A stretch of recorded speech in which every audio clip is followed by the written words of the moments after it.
Okay guys, अभी तक हम लोग जो है 12 में ऑर्डर ऑफ रिएक्शंस ये सब देखें, इसका पार्ट सब देखें कितना ऑर्डर ऑफ रिएक्शन होता है। अच्छे से आपने स्टडी भी किया होगा। तो हम लोग नेक्स्ट टॉपिक की तरफ आते हैं, जहाँ से थोड़ा बहुत ऑर्डर को और मॉलिक्यूलिटी को लेकर चलेंगे। तो नेक्स्ट टॉपिक जो है आपका वो है मॉलिक्यूलिटी ऑफ रिएक्शन। जैसे आपने ऑर्डर ऑफ रिएक्शन में पढ़ा था, ये ऑर्डर ऑफ रिएक्शन जो है डिपेंड करता है किसके ऊपर, concentration of reactant, power of the concentration of reactant. जितना था उसको सम करते थे रिएक्टेंट में और तब जाकर ऑर्डर ऑफ रिएक्शन निकलता था। और ये भी आपको पता है कि वो एक्सपेरिमेंटली डिफाइन किया जा सकता है, यानी कि उसका वैल्यू अगर हम लोग निकालें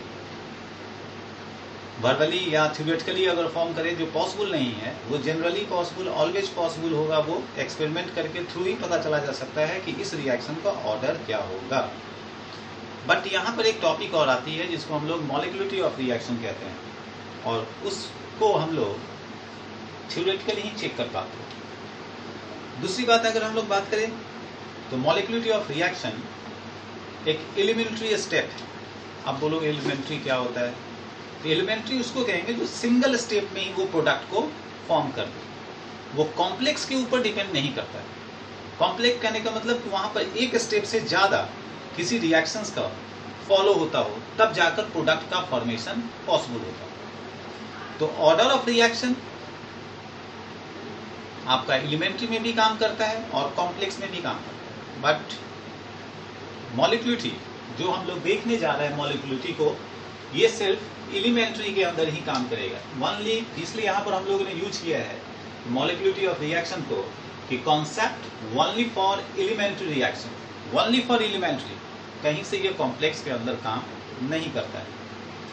तो होता क्या है, जैसे रिएक्शन हम लोग बनाते हैं कि जो भी आपका रिएक्टेंट साइड का एटम्स हो, मॉलिक्यूल्स हो, आयंस हो, जो भी जितना भी रिएक्टेंट साइड का आपका होता है, वो सब क्या करता है, मॉलिक्यूल्स, आयंस, एटम्स आपस में कोलाइड करना शुरू करता है। अब कोलाइड कोलिजन के थ्रू, उस कोलिजन्स के थ्रू वो ब्रेक डाउन होता है। अदरवाइज उससे रेडिएशन निकलकर जब वो ब्रेक करता है और प्रोडक्ट बनाता है, वो भी सिंगल स्टेप में ही बना ले और बैलेंस्ड फॉर्म में बना ले, that is called molecularity of reaction. बस एक चीज याद रखना, यहाँ पर एक वर्ड यूज किया हम लोगों ने, कोलिजन। और वो आप आगे पढ़ोगे, जो आर्रेनियस का थ्योरी है, कोलिजन थ्योरी, तो वहां पर एक ओरिएंटेशन स्टेप बनता है, एक बैरियर का यूज करते हैं हम लोग। आगे देखेंगे हम लोग। फिलहाल मॉलिक्यूलिटी इतना तो दिमाग में आ जाएगा कि ये सिर्फ और सिर्फ एलिमेंट्री पे है, दैट मीन्स कि बस एक ही स्टेप में ये काम कंप्लीट कर लेगा। उसके बाद अगर बात करें, जो अभी हम लोगों ने बोला, ये मॉलिक्यूल्स हो, एटम्स हो, किस साइड का, रिएक्टेंट साइड का, जो टेक्स पार्ट करेगा वो भी किसमें, एलिमेंट्री फॉर्म में। ऑलवेज याद रखना कि molecularity of reaction always elementary form में होगा, और वो टेक्स पार्ट करेगा उसका रिएक्टेंट और फॉर्म करता है प्रोडक्ट को, that is called molecularity of reaction. ये साइमल्टेनियसली करता रहता है, ठीक। इसके अंदर कुछ एग्जांपल्स है जो आप जानते हो, ऐसा नहीं है। इसे एक लिया हम लोगों ने NH4NO2, इसको हम लोगों ने क्या किया, हिट किया। करने के बाद क्या हुआ, ये ब्रेक डाउन कर गया किसमें, N2+2S2। अब ये देखो कि दोनों साइड एकदम बैलेंस्ड फॉर्म में, वो भी एक ही स्टेप में आना चाहिए, और एक ही स्टेप में आया। तो हम लोग अभी कह रहे हैं क्या, कि रिएक्टेंट साइड को चेक करेंगे, और रिएक्टेंट साइड को अगर चेक करते हैं तो यहाँ कितना मोल है, 1 मोल ना। तो मॉलिक्यूलिटी हम लोग 1 कहेंगे, और इसको ऐसा अगर किसी की मॉलिक्यूलिटी अगर 1 आती है तो उसका नाम दिया जाता है यूनिमॉलिक्यूलर रिएक्शन, यूनिमॉलिक्यूलर रिएक्शन। ठीक उसी तरह कोई दूसरा एग्जांपल आपको दिया हो जहां रिएक्टेंट साइड आपका 2 हो, यहाँ 2HI दिया हम लोगों ने, 2HI को हम लोगों ने ब्रेक डाउन किया H2 और I2 में, देखो पूरा बैलेंस्ड फॉर्म में होगा। तो रिएक्टेंट साइड कितना है मोल आपका, 2, इसकी मॉलिक्यूलिटी कितनी हो गई, 2, और इसको हम लोग कहेंगे बाई मॉलिक्यूलर रिएक्शन, ठीक है। उसी तरह हम लोग आ गए यहाँ रिएक्टेंट साइड कितना है, 2, और यहाँ कितना है 1, इस दोनों को ऐड कर दे तो कितना हो जाएगा 3, और इसको हम लोग ट्राई मॉलिक्यूलर कहते हैं। यहाँ से एक क्वेश्चन बनता है कि मॉलिक्यूलिटी ऑफ रिएक्शन 3 से ज्यादा पॉसिबल नहीं, ऑलवेज मैक्सिमम 3 तक मॉलिक्यूलिटी ऑफ रिएक्शन होता है, उससे ज्यादा पॉसिबल नहीं है। तो आप इस ढंग से बात कर सकते हो कि 3 से ज्यादा एटम और मॉलिक्यूल्स साइमल्टेनियसली कोलाइड्स नहीं कर पाते। कोलिजन्स का जो प्रोसेस होता है वो कोलिजन का प्रोसेस वहां पर नेग्लिजिबल हो जाता है, जिस कारण से उसका ब्रेकडाउन नहीं हो पाता है, और ब्रेकडाउन नहीं हो पाता है तो वो प्रोडक्ट का फॉर्मेशन नहीं कर पाते। इसलिए मैक्सिमम कितना एटम और मॉलिक्यूल्स के बीच में ये काम होगा मॉलिक्यूलिटी, मैक्सिमम 3 तक। 3 से ज्यादा क्यों नहीं होगा? क्योंकि वहां कोलिजन जो रिएक्टेंट साइड होना चाहिए एटम्स का, मॉलिक्यूल्स का, वो नेग्लिजिबल हो जाता है, वो पॉसिबिलिटी नहीं बन पाती है, जिस कारण से more than 3 molecularity of reaction possible नहीं। समझ गए बात? नेक्स्ट ऑर्डर ऑफ रिएक्शन आपने पढ़ा है, तो ऑर्डर ऑफ रिएक्शन और ये जो आपका टर्म है मॉलिक्यूलिटी ऑफ रिएक्शन, दोनों में अगर थोड़ा डिफरेंस देख ले, दोनों में डिफरेंस क्या है, हालांकि अभी हम लोग बात कर ही रहे हैं, तो दोनों में अगर डिफरेंस देखें, यहां हम लोग डाल ले अगर ऑर्डर ऑफ रिएक्शन, ठीक है, ऑर्डर ऑफ रिएक्शन, और यहां डाल ले हम लोग मॉलिक्यूलिटी।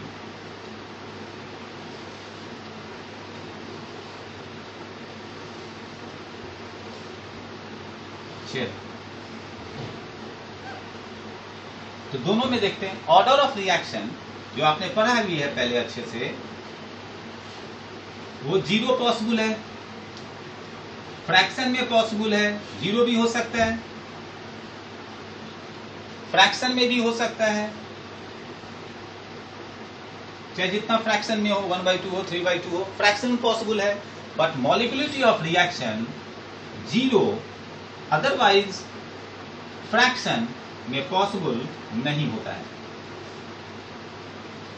दूसरी बात करें अगर हम लोग, अभी हम लोग बात किए क्या कि मॉलिक्यूल ऑर्डर ऑफ रिएक्शन में दोनों केस पॉसिबल है, वो कॉम्प्लेक्स के साथ भी काम करेगा और एलिमेंट्री में भी काम करेगा, यानी कि ऑर्डर के अंदर कॉम्प्लेक्स भी, जो भी रिएक्शन हो कॉम्प्लेक्स का, मतलब कॉम्प्लेक्स करने का मतलब क्या, अभी क्या बताए थे कि वो एक स्टेप से ज्यादा का फॉर्मेशन हो तब जाकर प्रोडक्ट बन जाए आपका, तो कॉम्प्लेक्स भी आपका पॉसिबल है, अदरवाइज एलिमेंट्री भी पॉसिबल है, ठीक है।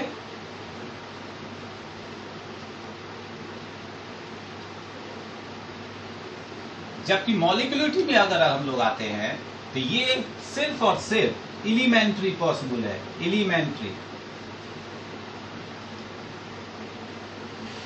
पॉसिबल है, यानी कि ये सिर्फ सिंगल स्टेप में बनेगा, only single step, single.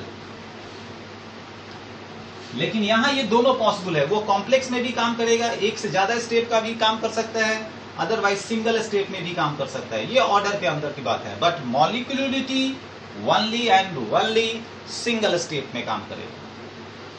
Third point अगर इसका डिफरेंस चेक कर ले हम लोग, आता है काफी बार इसका क्वेश्चन जो है इस ढंग का आया है आपका बोर्ड में, ध्यान रखोगे, एक वो और एक आपका जो मोर देन 3 क्यों नहीं हो सकता है मॉलिक्यूलिटी। सो आगे इसका अगर हम लोग चेक कर ले, जैसे हम लोगों ने ये बात किया कि 0 नहीं हो सकता, फ्रैक्शन या ये।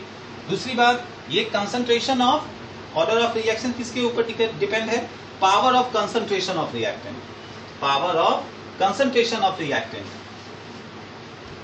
और मॉलिक्यूलिटी की अगर हम लोग बात करते हैं तो ये भी रिएक्टेंट के ऊपर डिपेंड है, बट रिएक्टेंट के मोल्स के ऊपर। आपके रिएक्टेंट के बैलेंस फॉर्म में जितना मोल्स होगा उतना ही हम लोग मॉलिक्यूलिटी कहेंगे, बट ये जरूरी नहीं है आपका ऑर्डर ऑफ रिएक्शन में कि जितना मोल होगा आपका उतना ही ऑर्डर ऑफ रिएक्शन भी होगा, because order of reaction experimentally है और मॉलिक्यूलिटी ऑफ रिएक्शन थ्योरेटिकली डिफाइन किया जाता है, ठीक है।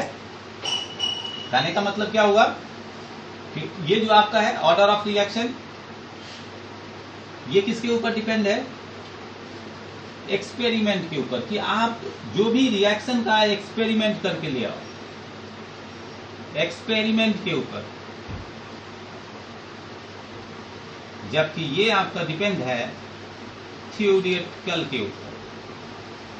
थ्योरेटिकल के ऊपर ये एक्सपेरिमेंटली, जितना एक्सपेरिमेंटली आएगा, किसका कंसंट्रेशन ऑफ पावर के, किसके पावर के, रिएक्टेंट के पावर के, उसको हम लोग सम करते थे और सम करने के बाद जितना आता था वो ऑर्डर ऑफ रिएक्शन था। बट एलिमेंट्री में अगर आ जाए तो आपने एक स्टेप में रिएक्शन दिया, जितना वो रिएक्टेंट के मोल से आपने बैलेंस किया उतना ही मॉलिक्यूलिटी ऑफ रिएक्शन कहते हैं। ठीक है। दूसरी बात क्या है यहां कि अगर दोनों को और रिलेट कर भी दे अगर, तो ऑर्डर ऑफ रिएक्शन प्रेशर और कंसंट्रेशन के ऊपर चेंज होता है। मेरे कहने का मतलब ये है कि अगर प्रेशर को इंक्रीज या डिक्रीज करा दिया जाए तो ऑर्डर ऑफ रिएक्शन भी हो सकता है कि फर्स्ट ऑर्डर से सेकंड ऑर्डर में कन्वर्ट हो जाए, अदरवाइज सेकंड ऑर्डर से फर्स्ट ऑर्डर में हो जाए। ऐसा होता है। कैसे होता है, ठीक है, देखेंगे क्लास में हम लोग। लेकिन ये जो आपका आज टर्म था आपका मॉलिक्यूलिटी एंड ऑर्डर ऑफ रिएक्शन का रिलेशन, कि क्या रिलेशन है इस दोनों के बीच का, समझ में आ गई बात। फिर से बोल दें, molecularity of reaction elementary step, elementary मतलब जो सिंगल स्टेप पे काम करे, ऑर्डर ऑफ रिएक्शन दोनों स्टेप में काम करता है, एलिमेंट्री पे भी काम करेगा और कॉम्प्लेक्स में भी काम करेगा। यानी कि एलिमेंट्री जो सिंगल स्टेप में जा रहा है, कॉम्प्लेक्स जो सिंगल स्टेप से ज्यादा जाकर प्रोडक्ट का फॉर्मेशन कर रहा है। ये आपका थ्योरेटिकली है। ऑर्डर ऑफ रिएक्शन आपका क्या है, एक्सपेरिमेंटली है। दूसरा, मॉलिक्यूलिटी ऑफ रिएक्शन मोर देन 3 नहीं हो सकता है, बट ऑर्डर ऑफ रिएक्शन 0 भी है, 1 है, 2 है, 3 है, उसके बाद सीडो फर्स्ट ऑर्डर आता है, फ्रैक्शन आता है, ये पॉसिबल है। लेकिन ये कभी भी 3 से ज्यादा पॉसिबल नहीं है। क्यों नहीं है, अभी बात किए थे कि कॉलिजन जो होता है रिएक्टेंट के साइड का, वो नेग्लिजिबल नहीं हो पाता है, वो पॉसिबल नहीं हो पाता है, जिस कारण से मोर देन 3 पॉसिबल नहीं है मॉलिक्यूलिटी ऑफ रिएक्शन। ठीक है। नेक्स्ट क्लास में इसके बेस के ऊपर, इसके बेसिस के ऊपर आगे चेक करेंगे कि कैसे हम लोग इससे आगे भी इसके साथ रिलेट कर और आगे क्लास करते हैं। ओके।